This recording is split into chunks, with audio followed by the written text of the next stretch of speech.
let's get started since it's after 3. Welcome everyone. It's great to have you here for the 4th session on advancing healthcare with AI. My name is Sofia Hedén. I work at AI Sweden as a project manager. I recently took over after Ebba Josefsson Lindqvist, who had this role, but she's now on maternity leave. With me in the room, I have Lorna Bartram, also from AI Sweden, and Anders Thoresson is here as well, representing AI Sweden. So this forum is meant to bring together healthcare leaders across Sweden, along with Unity Health from Toronto, Canada, to explore the transformative potential of AI in clinical and operational settings. And today we're building on previous discussions to focus on a really crucial topic, which is moving AI research into real-world clinical applications. This session will be 1 hour long. We'll be hearing from experts who will share their experiences and lessons learned about integrating AI into clinical workflows and care delivery. And today we have 2 keynote presentations lined up, and after both of the presentations, we will have time for a Q&A session and potentially a discussion. And the presentations are prediction of atrial fibrillation from normal ECG and sinus rhythm in 2 weeks by Emma Svenberg and Mashur Khan. And the second keynote is bringing AI into echocardiography, our journey, lessons, and wins with Lena Forsberg. So now I will stop sharing my screen and instead hand it over to Emma and Mashur for about 20 minutes. So please go ahead. Yes, so my name is Mashur Khan, and I am a cardiology resident at Danderyds Hospital and also a PhD student in cardiology. And my main supervisor is Emma Svenberg. Hi, everyone. Yes, so in our project, we have developed an AI model that can predict atrial fibrillation from a normal ECG within 2 weeks. And the model is called Hugin AF, and this is the logo for the model. So first, I'm going to start with a case I have met in the clinic. This is about a 75-year-old, relatively healthy patient who did not have any diseases except for just hypertension. He used to live with his wife, and he walked every day about 2 to 3 kilometers. And then one day, suddenly, he presented to the emergency department with hemiplegia, that is paralysis on the left side, and aphasia, unable to speak. And he obviously had a stroke, and unfortunately, he was not able to recover. He was later diagnosed with atrial fibrillation, which is a very common cause of stroke. But what if this could have been prevented? If his atrial fibrillation was already diagnosed and he had treatment for it? That is what motivated us to do our project, to detect atrial fibrillation early and to prevent its consequences, such as stroke. To explain to you about atrial fibrillation, we first have to talk about the heart, how it functions in normal cases. So the heart consists of 4 chambers. We have the right atrium, the left atrium, the right ventricle, and the left ventricle. Blood normally comes from the rest of the body to the atria, and blood gets stored there while the ventricles relax. And after a while, the atria contracts and pushes blood into the ventricles, and the ventricles pump blood to the rest of the body. So the heart is the main engine of the body, and the atria keeps the blood there as a kind of reservoir while the ventricles relax. And we can see the activity of the atria and the ventricles on an ECG. When the atria contracts, we have something called the P wave on an ECG. And when the ventricles contract, we have the QRS complex, which is the much bigger wave here. And this is because the atria is much smaller compared to the ventricles. In atrial fibrillation, we do not have the same ECG. So in a normal ECG, we have a very regular rhythm and a synchronization between the atria and the ventricle. So here on the left, you can see that we have P wave followed by a QRS complex, like I showed before. And this is very regular, and you have a very nice synchronization between the atria and the ventricles. However, in atrial fibrillation, you do not have the same electrical conduction within the atria. You do not have the nice P waves like you used to have before. Instead, you have just some squiggly lines over here, and then you have QRS complexes. And it's not regular like it used to be. But unfortunately, this is in many cases hard to diagnose because this is intermittent and it doesn't always show when you take an ECG. To get the diagnosis, you have to get an ECG while you have atrial fibrillation. But since it is intermittent, it can sometimes be hard to diagnose. But atrial fibrillation is a dangerous disease. It is very common as it affects 1 in 3 persons above the age of 40, and it significantly increases the risk of stroke and heart failure fivefold for both diseases. And each stroke costs about 700,000 kroner. And patients who have atrial fibrillation tend to have a worse type of stroke with more consequences compared to patients who do not have atrial fibrillation. However, there's very good treatment. There's good treatment with anticoagulants, so blood thinners, and this reduces the risk of stroke by 70%. And that is why early diagnosis and treatment is important, because there's very good treatment for it, but in many cases it is not diagnosed enough.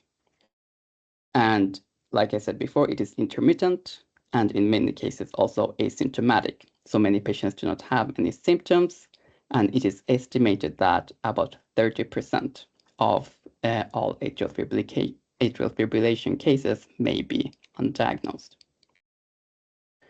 And that is why we are trying to develop this atrial fibrillation prediction model. So for our artificial intelligence model, we want to create an AI model that can predict from a normal ECG which patients might have underlying AF or that will develop AF within 2 weeks. And to do this, we have used ECG data from previous AF screening studies, StrokeStop 1, StrokeStop 2, Safer Feasibility, and Safer. In total, we have used about 600,000 ECGs to develop this model. In these studies, the patients were asked to perform ECG 3 times every day for 2 to 4 weeks. And all patients were 65 plus years old. So all of these patients had a high risk of having underlying atrial fibrillation. And we saw in our studies that around 3% of the patients that were included in the studies had undiagnosed atrial fibrillation. And this ECG data was then used to develop our model. The model we have used is a convolutional neural network because this is very good for visual pattern recognition. And we have used ECG as the input data, and the output data is a number between 0 and 1 for AF prediction. And the model goes through 3 main steps. First, it is taught to learn how a normal ECG works. So we have fed it with lots of normal ECG data, and the model is able to understand an ECG in 768 dimensions. And then it goes through training, where it is taught to predict atrial fibrillation, and then fine-tuning, just some tweaks to improve performance. And this is the data we have used for training. So in total, we have about 6,400 patients with 143,000 ECGs to train the model. And here you have a very balanced data between the number of AF ECGs and the number of non-AF ECGs to make sure that there is no imbalance in data. And this is the data used to test the performance.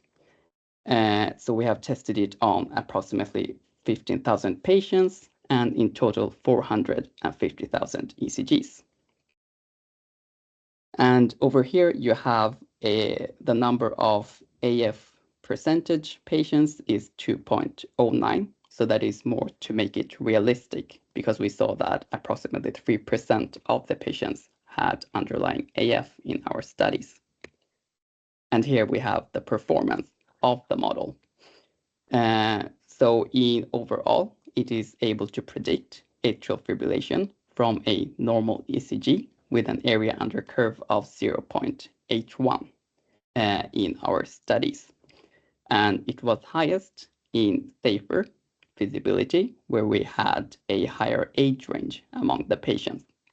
In strokes of 1 and 2, all the patients were only 75 and 76-year-old, whereas in safer, the patients are aged 65 plus. And currently, we are testing it in a prospective study. There are very few AI models that have been tested in prospective studies. We have a prospective study going on right now in region Värmland, where we have so far recruited 3,000 patients, and we are aiming on expanding it to, in total, approximately 6,000 patients to validate the model in a prospective study. And our goal is to have our ECG, so the patients can come and do their 1-lead ECG at a hospital or pharmacy. And we're also looking at a sub-study where we are looking at experience from workers and primary care to see if they could have any questions about the validity of the model, to see how we can implement it best at healthcare. And that's it. Thank you very much. Thank you. Super interesting. And we'll save any potential questions for later, but now it's time for Lena Forsberg to share her presentation. So please go ahead, Lena. Thank you so much. Then we take the technical details with finding the right screen and so on. But now you can see my screen. Looks perfect. Great, thank you. Thank you so much for the invitation. It's a great pleasure to be here to talk about AI and echocardiography. My name is Lena Forsberg, and I'm a senior consultant in clinical physiology. That's like cardiac imaging. It's a Nordic specialty. And I'm also the head of the department at our hospital. And I will present our ongoing work in the field of echocardiography and AI, outlining our progress in this project so far. So we have some background why we are doing this.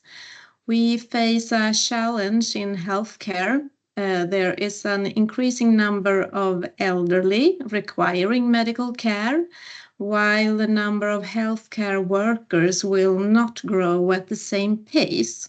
And in this figure, we can see that the orange line represents the projected rise in people aged 65 and older, while the blue line shows the expected decline in healthcare staff.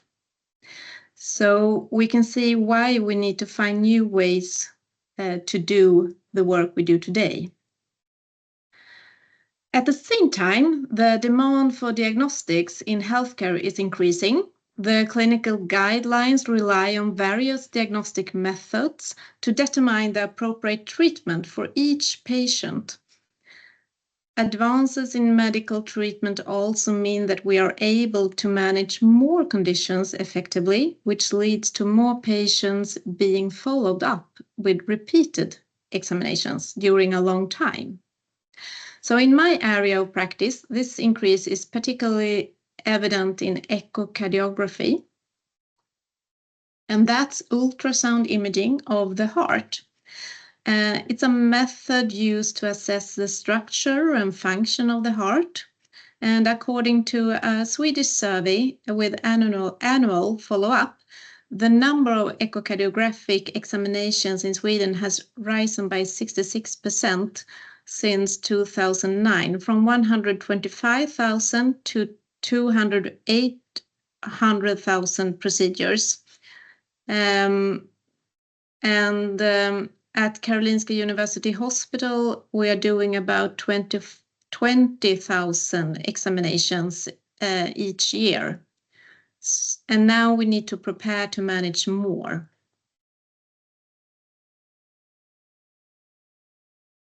So we are faced with the reality that an increasing number of patients will require more diagnostic examinations. These procedures play a central role in many clinical guidelines. It's a crucial tool in cardiology. However, in many places, there's a long waiting times, and it's a common challenge all over Sweden. And also performing these examinations, it's time-consuming to learn, but it's also time-consuming to just perform them. It takes about 60 minutes, and you are taking 40 to 50 images. And you need to do about 50 measurements on each patient during that time. It's also physically demanding to perform the examination. So we have problems with the shoulders in people if they just do this examination, nothing else. And we also have problems with intervariability. So it's a variability between operators and interpreters, which can affect the accuracy. So together, given these challenges, the increasing number of patients, the central role of these examinations, the long learning curve, physical demands, and variability between operators, it is clear that we need to find a smarter, more efficient way to approach the increased amount of echoes. And here you can see an image of an echo. Oh, sorry, that was just very, very short. You need to see it one more. This is, you should have it on a loop. But you can see the left part of the heart, the left ventricle, left atria, and the right chamber. Just an example of how it looks like. So, as Einstein famously said, we cannot solve our problems with the same thinking that we created them. And we took his word and we began exploring the different options available for AI in echocardiography. We started looking at the different options out there. We checked online, read some articles, talked to the product specialists for our current equipment, and we went to conferences. And there we realized that AI can support multiple steps within the echocardiographic workflow. Some solutions assist with image acquisition. It's I'll see here if I can change. Is this the first step? Some can help beginners to learn more quickly. We could also see a wide range of automated measurements, which could potentially be further developed to generate automated reports. So here we have in the image analysis, we have AI could be a part of the review of the examination and in the report, and so further also part of a data analytics.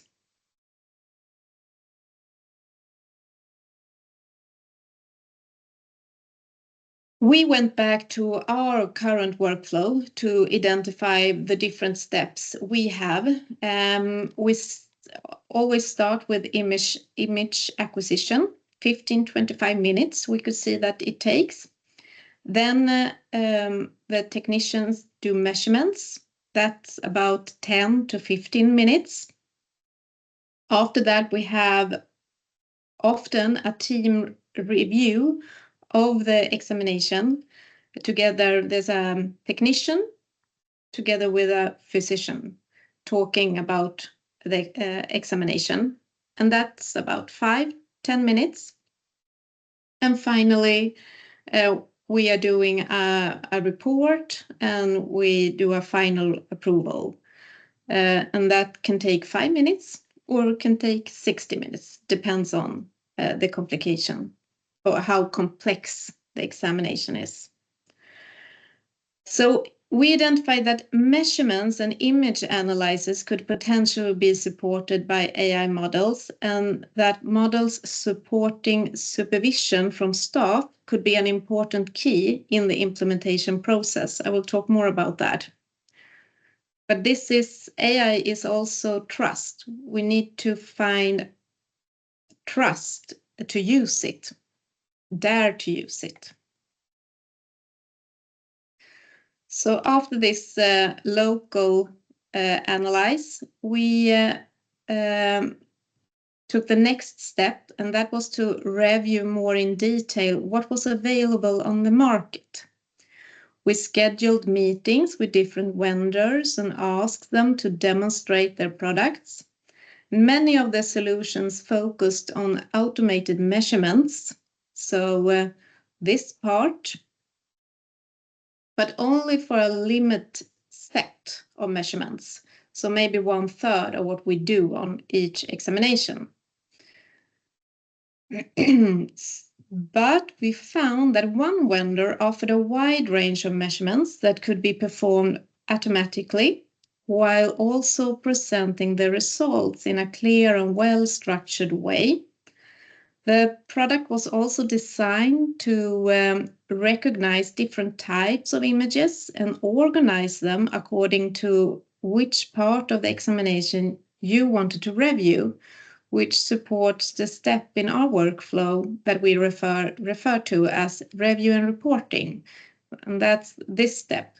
So instead of scrolling up and down, looking and searching for a particular image when you have 40 to 50 to choose from, you could have the AI to help you to sort it up.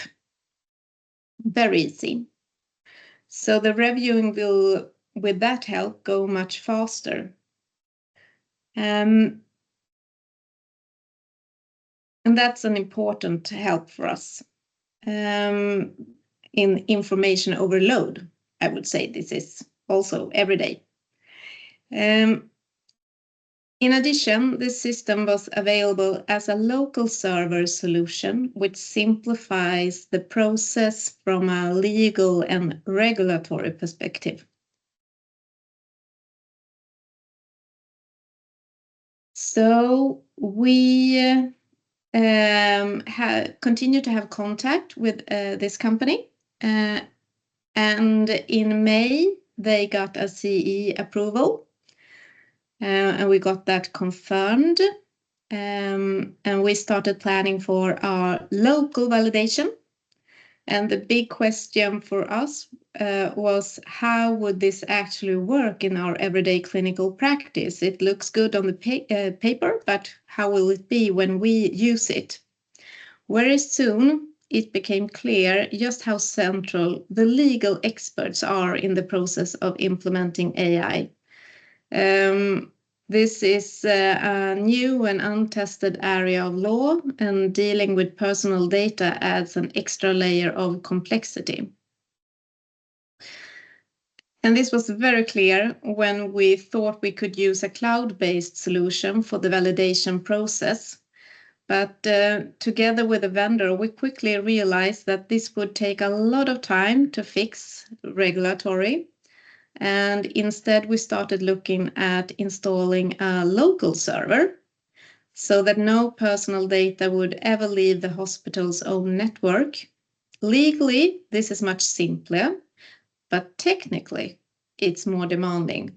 It means we need to purchase and install a graphic card, a type we don't currently use at the hospital, and that itself is an investment of around 100,000 Swedish crowns. So the question arises once again, could this cloud solution still be a possible way forward? And now we are looking at both solutions, what could be possible. But I think we can solve the issue with either the graphic card or the cloud. And we need to think about the next step, and that's to introduce this AI support to our colleagues with validation and implementation. But how can we create trust in new technology while still keeping a critical eye? Then we come to knowledge and education. This fall, we are running a lecture series to build knowledge about what AI really is. It gives us the technical basics, but we will also look at people's feelings when new technology is introduced. And we call this our AI school. I also think that transparency is important. In the model we want to introduce, staff have full control. They can review, adjust, and approve the measurements suggested by the AI. Everything is presented in a clear and user-friendly way, so it's easy to understand how the results were generated. This level of transparency not only simplifies the process, it also helps building trust in both the method and the technology. And that's a big difference compared to running a full survey and then just receiving the final results without any real opportunity to look behind the numbers or validate what has been done.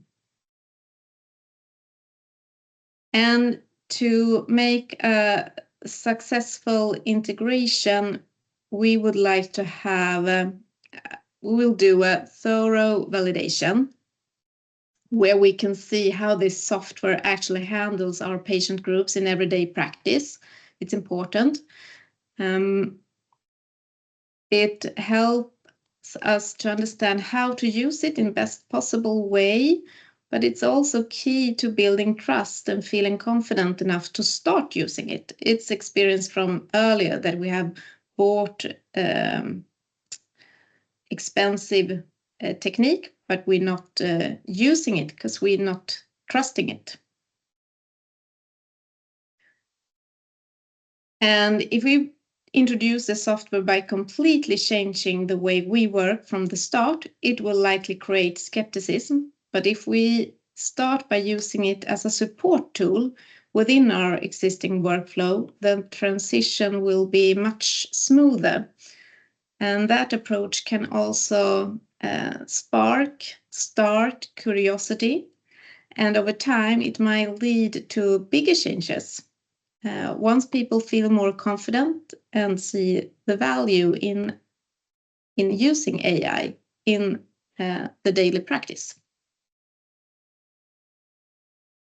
So what we have learned so far, as I wrap up this, I have some few key lessons.